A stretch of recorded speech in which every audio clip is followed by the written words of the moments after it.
Good morning. Dito na po tayo mga kaibigan sa ating gawain sa mga awit 34:15 aking babasahin. Mga mata ni Yahweh sa matuwid na katuon. Sa kanilang pagdaing lagi siyang tumutugon. Purihin ang Diyos sa pagbasa ng kanyang salita. Tayo malalangin.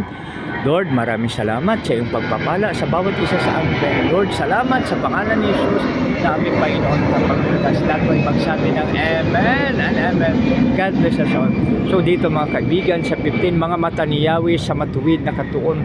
Sa kanilang pagdaing lagi siyang tumutugon mga kaibigan. Napakapalad po natin dahil mayroon tayong hari ng mga hari, Diyos ng mga Diyos, Panginoon na Panginoon na pwede nating tawagan sa oras ng kagipitan. Kaya ano pang hinihintay natin? Lalo tayo, hanapin natin ang ating Panginoon at ang kanyang katuwiran.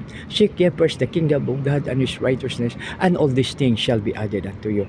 Mga kaibigan, ang mamata ni Yahweh sa matuwid na katuon, sa kanilang pagdaing lagi siyang tumutugon.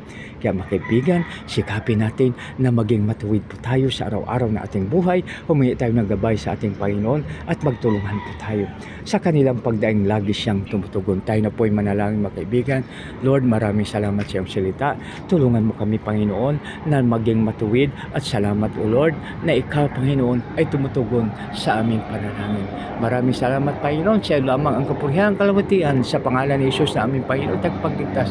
Lahat po ay magsabi ng Amen and Amen. God bless us all.